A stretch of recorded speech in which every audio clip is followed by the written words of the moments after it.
it was a fabulous year. It's records in every area you can look at, whether it's revenue, whether it's earnings, whether it's EPS, etc. And not only have we had a good year, so have the shareholders, because the share price had gone up 44% between June 20 and 21, and dividends have gone up 14% as well. So we've shared it all round. So I won't go through the results other than to say that the contribution to the results was across every business segment that we operate. So whether it's in revenue or in earnings, every business segment improved.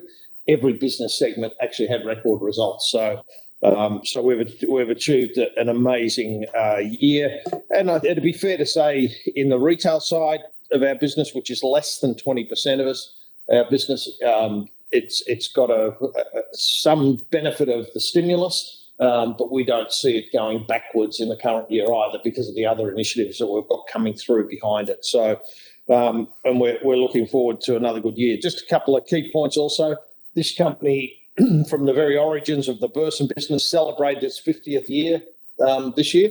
And we've also celebrated in the Burson side the opening of the 200th store in that business. When we took it over, it had 90 stores. So the whole business now has over 1,100 sites. So since 2014, we've sort of grown slightly. So just in our strategy, so combined with our investment in Tysoon, that's based out of Singapore, we now operate between ourselves and Tysoon in 8 countries in the Asia Pacific. So we're by far and away ahead of any other automotive parts distributor at all, both in our reach and in the potential for the business. So where we can go to. Our strategy in June, we put out our updated strategy that'll take us from about 1,100 sites to 1,500 over the next 5 years.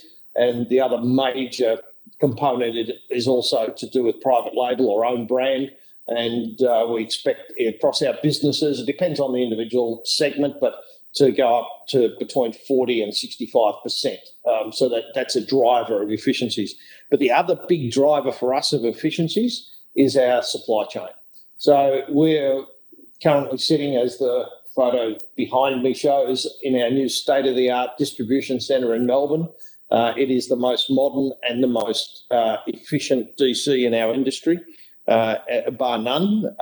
And what we've at this stage brought across 2 of the businesses. We've got another 9 to bring in between now and the end of this calendar year. Then that creates a real competitive advantage for us because we've got all our inventory, brands, the ranges, the products in one location. So supplying customers that we couldn't do that to before, it opens up another avenue of opportunity in providing to fleets, to government, to mining, etc., which we haven't been able to do efficiently in the past because we used to have to try and get product from 13 different warehouses on 13 different systems, which was almost impossible. So this is the step 1 in our supply chain changes. Step 2 was announced as part of our results, and that is that we're now building a state-of-the-art DC, very similar to this one, almost similar size in Brisbane, and we'll move our 7 DCs that we've got in Brisbane into it. So that will provide our opportunity, Melbourne, Brisbane, and we've got a smaller DC in Perth as well as Auckland.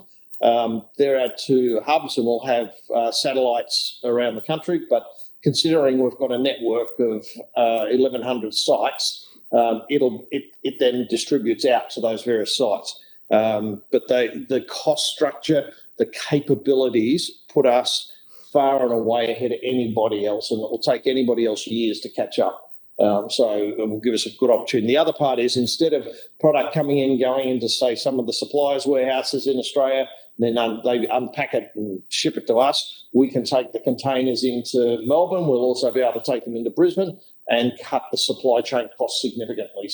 And we'll be looking for our share of those efficiency benefits from our suppliers. So a really good opportunity going forward.